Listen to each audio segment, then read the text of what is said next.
Bienvenue au rendez-vous quotidien ou hebdomadaire du Club 700, où que vous soyez.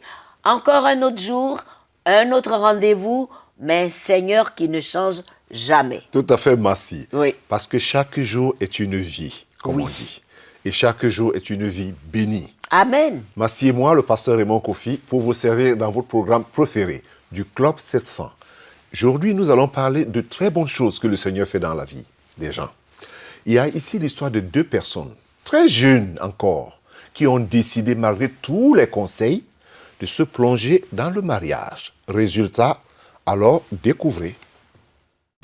Elle était prétentieuse et se savait très belle. Je ne l'aimais pas du tout.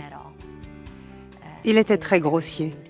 Amanda et Rob Moody se rencontrèrent dans l'armée de l'air. Amanda avait 18 ans et Rob en avait 20. Ils se qualifient tous deux comme étant à l'époque des carriéristes immatures et égoïstes. Ils se jugeaient même l'un l'autre bien plus durement. Elle voulait être le centre d'attention. Il parlait aux femmes de manière dégradante. Mais le temps passa.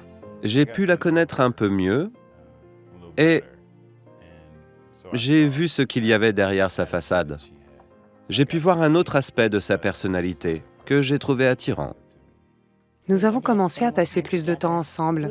On a ri, on a voyagé ensemble et il a commencé à bien se comporter avec moi, même s'il restait grossier avec les autres. J'aimais bien cela, parce que je me sentais très spéciale. Il s'est un jour penché sur moi pour me chuchoter à l'oreille. « Tu es la meilleure chose qui me soit arrivée. » Après cela, on est immédiatement passé de l'amitié à une relation plus sérieuse. Leur romance se développa, leurs questions et doutes se multiplièrent. Quand on sortait et qu'on était en public, elle adoptait une attitude très dure. Quand il faisait quelque chose que je n'aimais pas, je lui disais « C'est fini, on arrête là. » Je disais ce que j'avais à dire, mais elle ne pouvait pas le supporter. Mais au lieu de prendre garde à ces avertissements, Rob demanda la main d'Amanda au pied de la tour Eiffel. Elle accepta.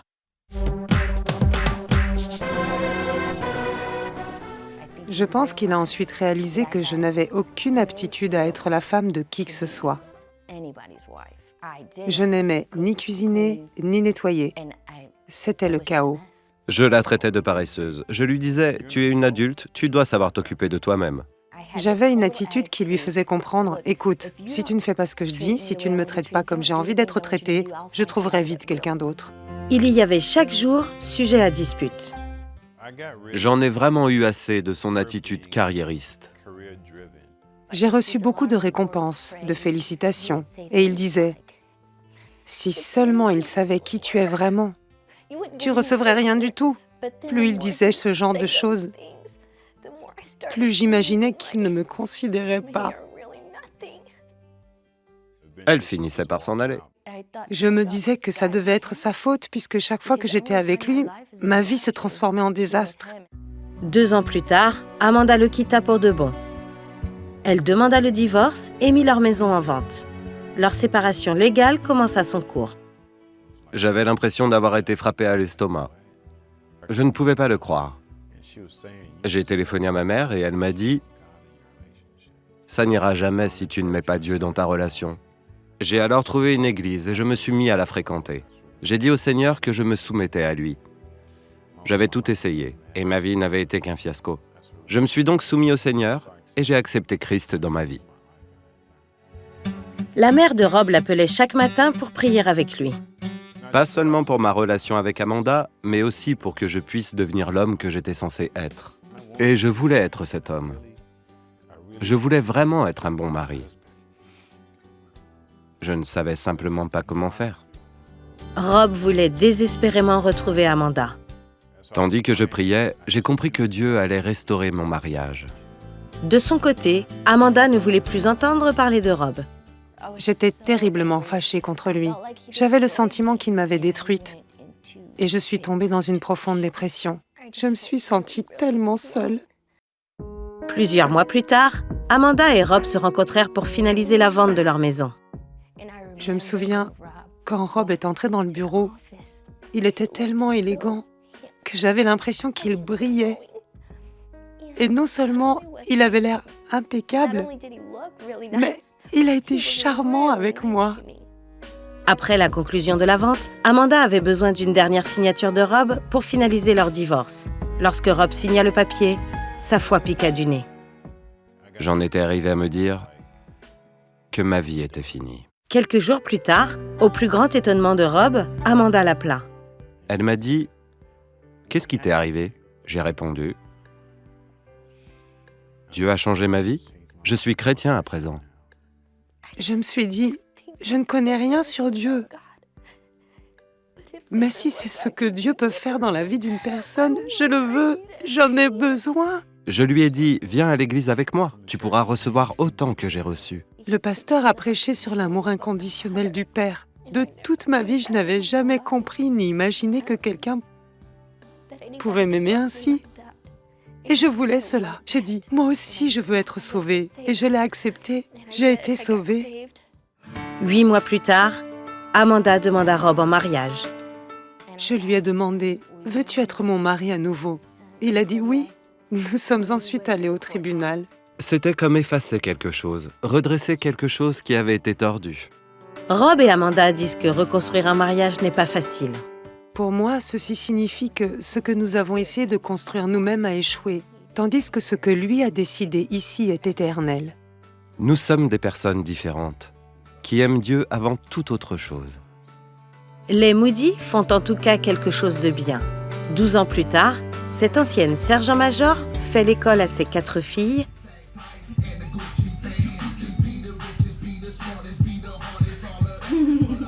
et elle écrit des livres sur le mariage et la prière.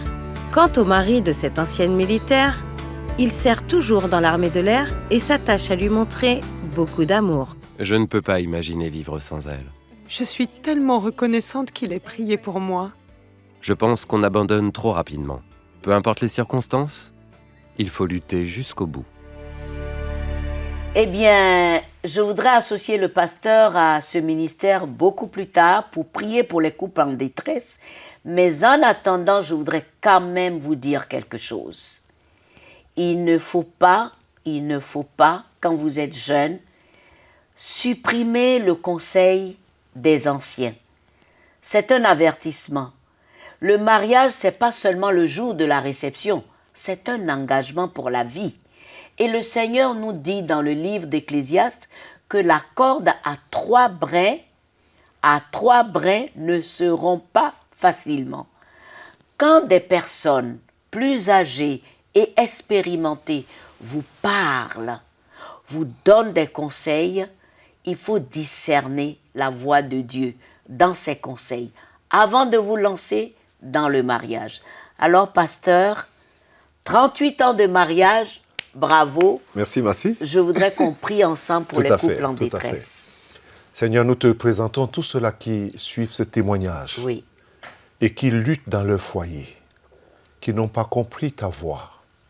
Tout d'abord, nous prions pour que tu pardonnes tout désordre, toute désobéissance, toute rébellion pendant les conseils. Au nom de Jésus. Tu es le Dieu qui restaure, Seigneur. Et que tu restaures ceux-là qui ont maintenant des couples brisés et des vies brisées. Au nom de Jésus-Christ. Amen.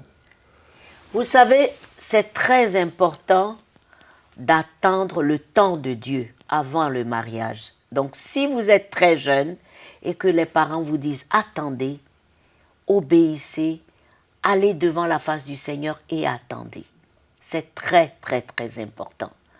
Parce que le mariage, comme je l'ai dit, c'est pour la vie. Ce n'est pas ce seul jour de la réception.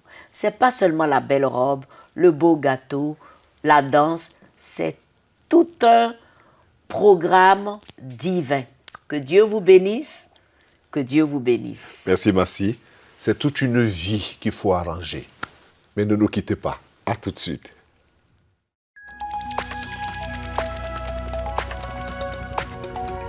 Si vous avez des questions spirituelles, des besoins de prière ou même si vous avez besoin de conseils, n'hésitez pas à nous contacter aujourd'hui à cette adresse ou au numéro suivant.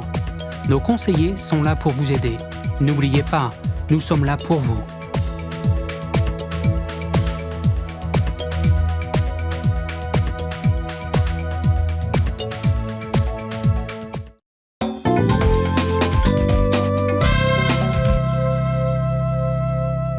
C'est toujours une bénédiction de rester avec nous au Club 700. Voyons ce qui est arrivé à Raoul. Il a eu un grave accident de voiture, tout son côté gauche écrasé, et pour les médecins, c'était fini. Mais regardez. Tout ce qu'il pouvait faire, c'était tourner le volant. Il y a eu un crissement et tout s'est arrêté. 7 juillet 2002, Chicago, Illinois.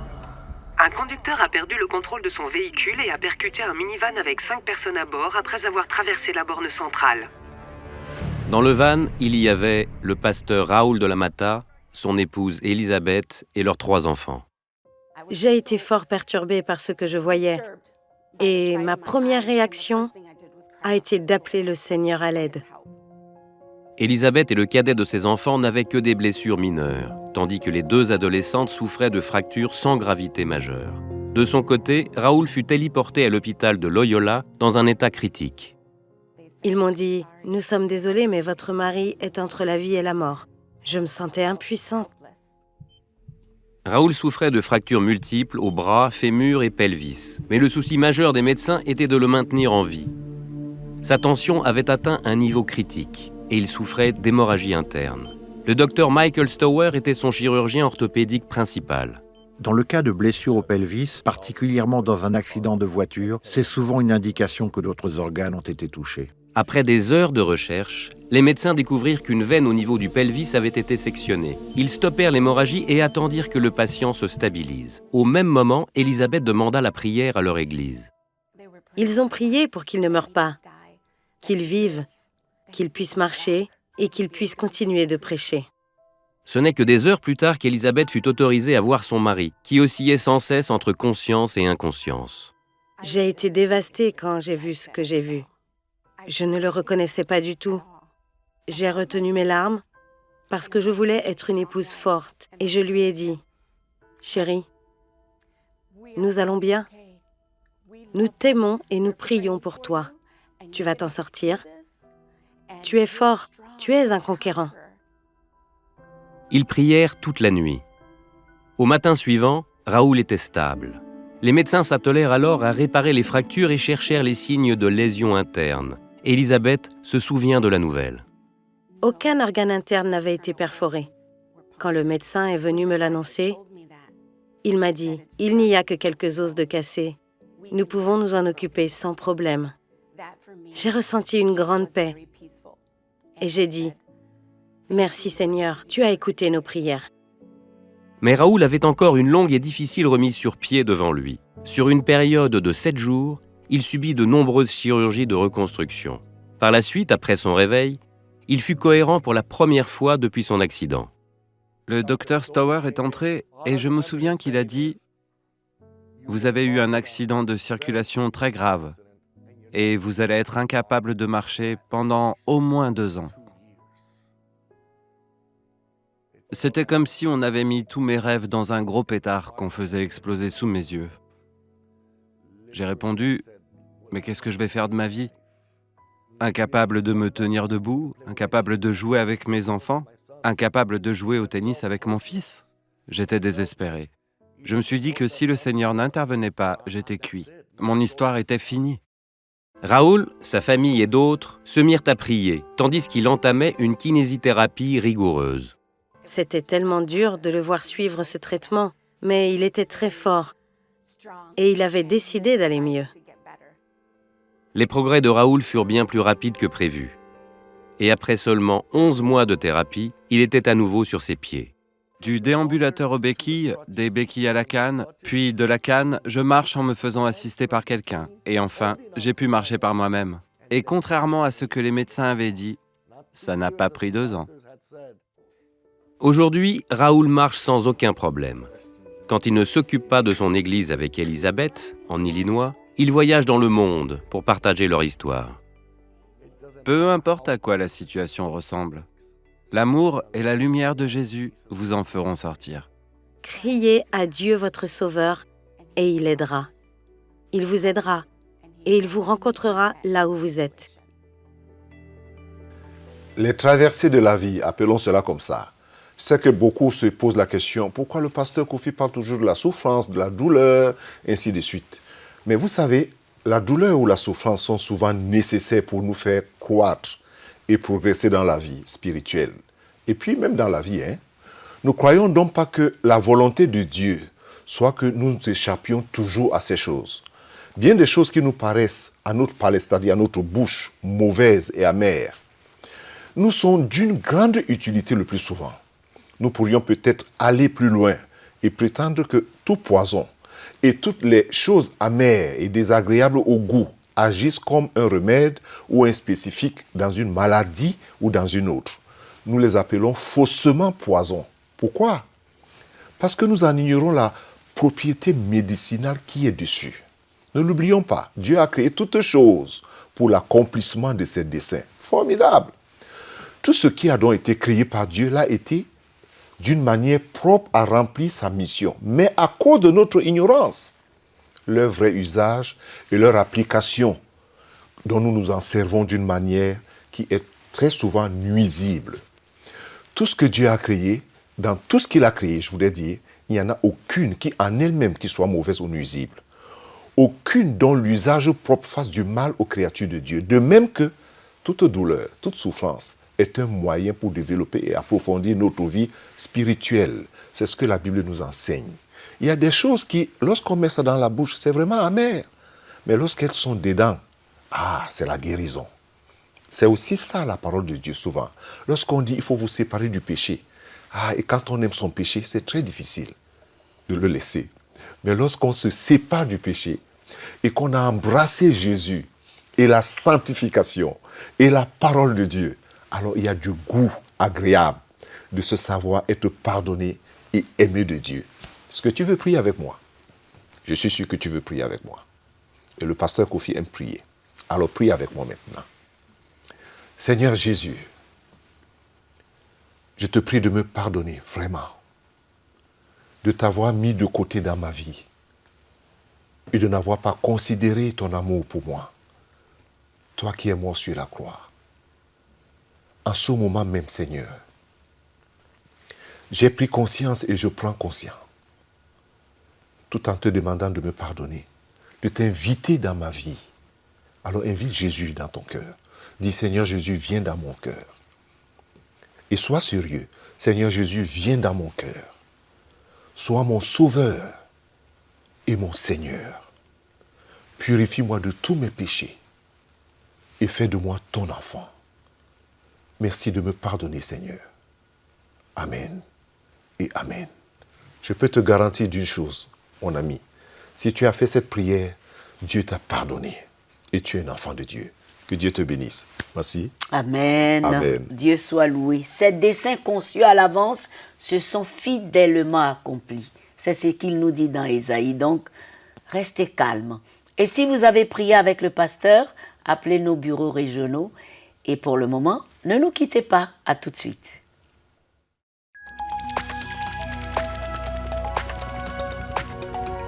Si vous avez des questions spirituelles, des besoins de prière ou même si vous avez besoin de conseils, n'hésitez pas à nous contacter aujourd'hui à cette adresse ou au numéro suivant. Nos conseillers sont là pour vous aider. N'oubliez pas, nous sommes là pour vous.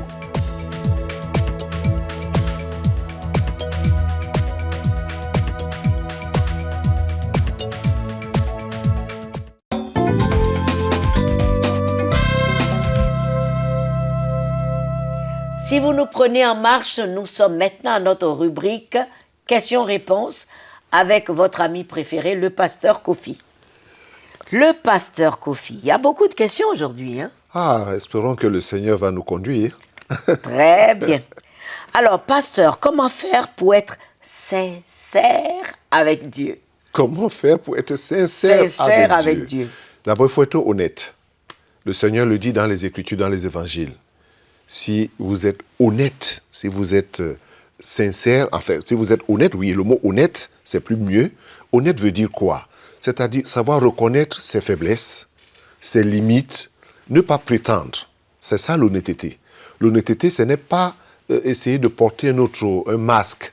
C'est juste être soi-même. Étant soi-même, alors on peut recevoir de l'aide du Seigneur pour marcher avec lui. C'est ça la sincérité. Pour être sincère avec le Seigneur, il faut d'abord être honnête avec soi-même. et ne pas prétendre devant lui.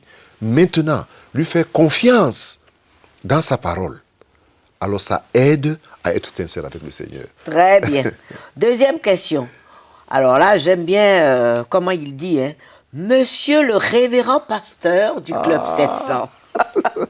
Votre prédication et la prière que vous avez dite le dimanche 24 m'ont touché et reconverti avec mon Dieu. Ça, Bravo. Oui, ça c'est non seulement bravo, mais gloire à Dieu s'il a été reconverti dans sa relation avec le Seigneur, comme plusieurs autres qui suivent le Club 700, Oui. qui prient avec nous, qui reçoivent la guérison et qui comprennent le message du salut qui leur est adressé et se tournent vers le Seigneur. Alors le ciel est en joie parce que la Bible dit qu'il y a plus de joie au ciel pour Oui. un seul pécheur qui se convertit. Alors nous nous réjouissons avec lui. Dieu soit loué. Ok, troisième question. Je suis très émotionnée et remplie d'inquiétude, et cela depuis l'âge de 12 ans que je suis orphelin. Aujourd'hui, à 20 ans, toujours pas de joie, rempli d'échecs et de désespoir. Que dois-je faire? Je voudrais dire à la personne qu'elle doit beaucoup lire la parole de Dieu. Parce que c'est une force, cette peur, cette insécurité, depuis son enfance, la personne a grandi avec cela. Et à l'âge de 20 ans encore, la personne draine le même problème. Je crois que par la grâce de Dieu, la force de délivrance, c'est dans les Écritures. La personne doit lire profondément les Écritures.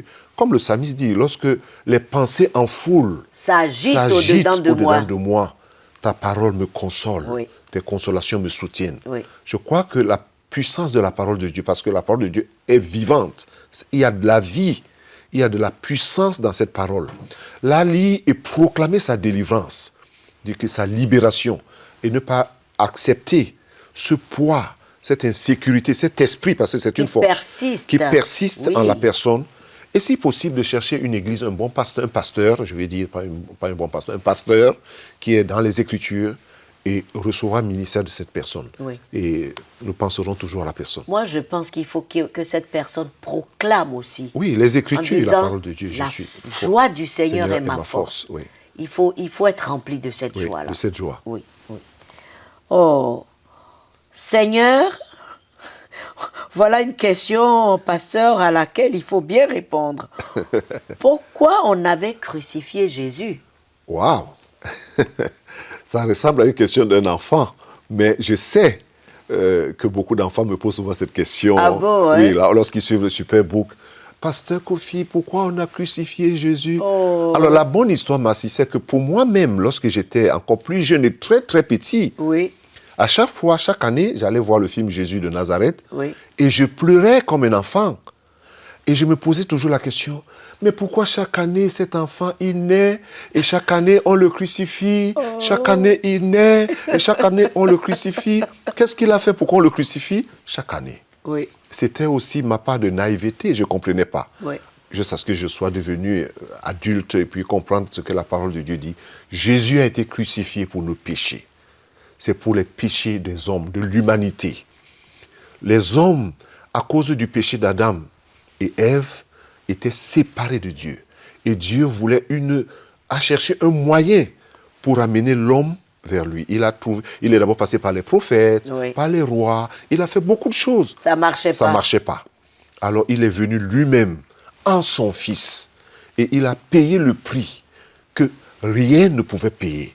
Donc la mort de Jésus sur la croix, c'est pour le pardon de nos péchés et nous réconcilier avec Dieu. Parce que la Bible dit car Dieu a tant aimé le monde qu'il a donné son Fils. Et donner veut dire quoi? Par cette mort sur cette croix. L'amour de Dieu s'est manifesté par la crucifixion de Jésus sur la croix. Et aujourd'hui, nous avons le pardon. Mais ce pardon n'est donné qu'à celui qui l'accepte. Attention. C'est ça. C'est ça la chose très importante, Massi. Ce n'est pas parce que Jésus a été crucifié sur la croix que automatiquement tout le monde est sauvé. Non. Les hommes sont sauvés lorsque automatiquement ils se répandent. Lorsque automatiquement ils se répandent. Merci, Massi. Bravo pour les questions. Merci, Massi. Bien, alors les amis, je vais vous présenter une petite fille qui a eu une délivrance miraculeuse, elle et sa mère. Les deux devait être enterrée vivante. Je ne vous en dis pas plus. Regardez. Malaki filait sur cette montagne de Thaïlande, sachant que la vie d'un bébé était en jeu. La mère était morte en couche. La femme qui m'a appelé était chrétienne. Elle m'a dit que le père voulait mettre l'enfant sous le corps de sa mère, jusqu'à ce qu'il ne respire plus. Malaki se rua au secours du nouveau-né et, avec l'accord du père, emmena l'enfant chez lui auprès de sa femme. Ils l'adoptèrent et l'appelèrent Mook, ce qui signifie perle. Enfant, j'étais moi-même orpheline et j'ai su qu'elle était un don précieux pour notre famille. Mook est vraiment une perle. Mook est l'un des 20 enfants orphelins ou vulnérables que le couple accueille. Pendant des années, Malaki a fait pousser du riz dans un champ emprunté afin de les nourrir. Mais un jour, le propriétaire a repris possession de son champ, alors la famille n'a plus eu assez de nourriture. La pensée de devoir renvoyer les enfants m'était insupportable. Je ne savais pas quoi faire. Nous avions besoin d'aide. Malaki et Sopa réunirent les enfants pour prier. Quand Sibienne rencontra ce couple qui avait ouvert son foyer à la petite Mook et à tant d'autres enfants, nous lui avons offert notre aide. Premièrement, nous leur avons donné assez de riz, nouilles, œufs et poissons pour nourrir tout le monde pendant 1 mois. Ensuite, nous leur avons construit une nouvelle cuisine pour pouvoir préparer toute cette nourriture. Enfin, pour aider Malaki et Sopa à garder leur foyer ouvert, nous leur avons donné tout le nécessaire pour l'ouverture de 2 commerces. L'un concernant le tissage, l'autre pour l'élevage de poissons qu'ils pourraient consommer et vendre le surplus. Et voici Mook aujourd'hui. Elle a 2 ans. Elle est en pleine santé et heureuse. Je suis tellement reconnaissant envers Sibienne pour son aide. Vous avez montré de la compassion pour nos enfants et leur avez donné un avenir. J'ai espoir que les choses iront de mieux en mieux pour nous. Quelle histoire, quel miracle de salut. Tout ce qu'on peut mettre dedans, Massi. Ils n'ont pas pu les tuer, les 2 ont été Oui, il faut aussi sauvés. Oui, sauvés grâce à ce pasteur. et sa femme. Oui. Il faut dire que, Massi, il y a des gens qui ont des cœurs vraiment larges. Ça, c'est quand même ce qui me touche là-dedans. Hein. Oui. Des gens qui savent s'élargir, malgré les responsabilités qu'ils avaient déjà. Oui, 23 gosses, hein. Et puis ajouter cela, Oui. c'est là. Et c'est aussi un appel à nous tous à nous élargir. Et c'est ça. Et que nous appelons les autres. les Voilà, partenaires. alors vraiment, soyez partenaires du Club 700. N'hésitez surtout plus. Allez sur nos sites, allez voir nos bureaux régionaux. Et avant de dire au revoir, je dis au revoir à Pasteur aussi. Oui, élargissons-nous. Absolument, on s'élargit. Davantage. Et surtout, sachez que Jésus vous aime. C'est très, très important. Que Dieu vous bénisse. À très bientôt. Pasteur, Massi, nous aussi on les aimait. Dieu les aime, nous aussi on les aime. bien sûr. Au revoir.